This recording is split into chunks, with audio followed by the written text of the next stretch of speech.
Chers amis, que Dieu vous bénisse. Que Dieu bénisse vos activités, que Dieu bénisse vos différentes familles. Que la grâce de Dieu soit sur vos vies et que Dieu pourvoie à tous vos besoins à chaque instant. Voilà, aujourd'hui, je voudrais saluer le président Laurent Gbagbo avec votre permission.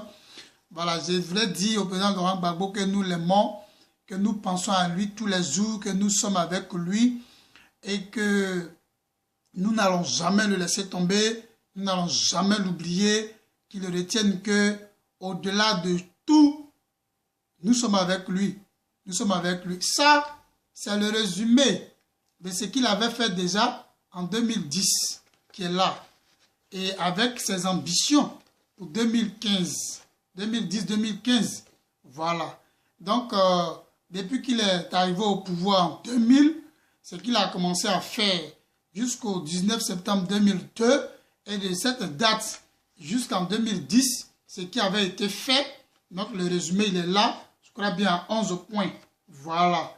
Et ses ambitions, ses réalisations sont là. Voilà. Celui qui a besoin de discuter, qu'est-ce que Gbagbo a fait? Appelez-moi, invitez-moi, on va discuter sur n'importe quel plateau, radio, télé ou je ne sais où, je vois à la maison, appelez-moi, je viendrai avec ça, on va discuter. Et tout ce qui est écrit ici est visible en Côte d'Ivoire. Voilà. Donc, je voulais dire au président Laurent Gbagbo que nous sommes avec lui. Et il a été élu président du Front populaire ivoirien. Il le demeure jusqu'à ce qu'il sorte de là où il est. Et nous croyons qu'en cette année 2015, le président Laurent Gbagbo sera de retour et sera avec les siens. Donc, croyez-le. Ce n'est pas une prophétie. Hein? Je ne suis pas prophète. Voilà, ce n'est pas Dieu qui m'a envoyé.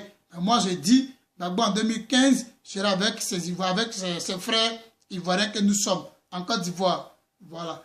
Et dire aussi à mon grand frère, voilà, au général Charles Blé Goudé, que voilà ce qui était écrit. Hein? Ça, c'était il y a quelques années. Voilà, ça, il y a quelques années. Ce n'est pas nouveau. Hein? Regarde le col, voilà, du t-shirt. C'est un t-shirt qui est vieux. Voilà, ça ne date pas d'aujourd'hui. Voilà ça ici. Voilà. C'est pour te dire que nous sommes de cœur avec toi. Voilà. Président Charles Blé Goudé, ministre Charles Blé Goudé, camarade Charles Blé Goudé, nous sommes là. C'est vrai que plusieurs hier tournaient autour de toi parce qu'ils avaient faim. Aujourd'hui, tu es en difficulté. Ils t'ont tourné le dos pour aller ailleurs. Ils sont allés vendre leurs dents pour pouvoir manger. Mais dis-toi que nous, à qui tu avais enseigné ce que c'est que la lutte au menu, ce que c'est que la conviction politique, ce que c'est qu'une vision politique, nous là, nous sommes à notre poste. Nous tenons parce que nous croyons que tu as besoin de nous et nous avons besoin de toi. Ensemble, pour que la Côte d'Ivoire demain soit une Côte d'Ivoire véritablement dans un cadre convivial avec la paix, la justice, l'égalité, la démocratie. Nous sommes là. Charles Blé Goudé, ne t'inquiète pas. En cette année-là, on sera ensemble. Il ne faut pas t'inquiéter. Dieu, il est fidèle. Ne t'inquiète pas. Les Ivoiriens t'aiment. Ne t'inquiète pas. Depuis là où tu te trouves, sache que les Ivoiriens sont de cœur avec toi. Et de tout ce qui se fait, tu n'es pas ignoré. Tu n'es pas oublié. Tu n'es pas mis à l'écart. Nous sommes avec toi. Tiens bon. Et ça sera pour bientôt. Voilà. Donc, ceux qui racontent leur vie, ceux qui, pour aujourd'hui, parce qu'ils veulent manger, ils sont obligés de salir le président Laurent Gbagbo, ils sont obligés de salir le général Charles Blé Goudé. Je vous dis que vous pouvez mieux faire en allant manger, en réfléchissant autrement, parce que ce n'est pas en salissant le président Laurent Gbagbo, ce n'est pas en salissant le général Charles Blé Goudé que forcément vous aurez de quoi manger. Parce que celui qui vous dit de salir Blé Goudé, qui vous dit de salir le président Laurent Gbagbo pour que vous puissiez manger, comprenez-le que demain, vous, lui aussi, il sera sali par vous-même encore. Oui, ces gens qui ne sont même pas dignes. Ils ne sont pas dignes. Vous n'êtes pas dignes. Vous qui hier frappiez la poitrine pour Gbagbo, pour ceci, dans les espaces de libre expression, les Nado Clément et autres, qui aujourd'hui vendent leurs dents parce qu'ils veulent manger. J'ai honte. Comment il s'appelle? En global. Toi qui hier disais aux gens, j'ai rentré, j'ai sorti ici. Aujourd'hui, tu racontes tes bêtises. parce que tu as faim. Oui, la crise là, c'est Dieu qui le dit. Hein? Il dit toutes choses concourent au bien de ceux qui aiment Dieu et de ceux qui sont appelés selon son dessein. Toutes choses. Ça veut dire que la crise, c'est vrai que nous souffrons, mais elle est la bienvenue. C'est vrai que Ouattara est arrivé au pouvoir, il a tué nos parents. C'est vrai qu'il est en train d'emprisonner tous les Ivoiriens. C'est vrai, mais sa présence là est utile à quelque chose.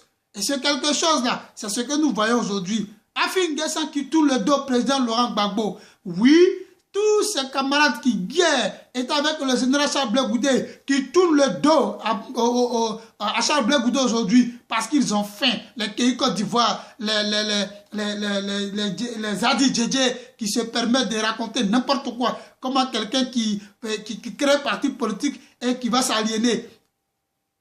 La crise nous a permis de savoir qui en réalité était avec nous et qui aimait Gbagbo, qui aimait Blé Goudé, qui aimait la Côte d'Ivoire. Parce qu'au-delà de ces individus, il était question de la Côte d'Ivoire. Et nous voyons tous aujourd'hui ceux qui aimaient la Côte d'Ivoire. William Atebi, c'est-à-dire que hier, tu étais assis auprès de Simone Eibé Gbagbo et puis tu bavardais là. Aujourd'hui, c'est toi qui es en train de raconter ta vie. Ce n'est pas un problème. Nous t'avons compris.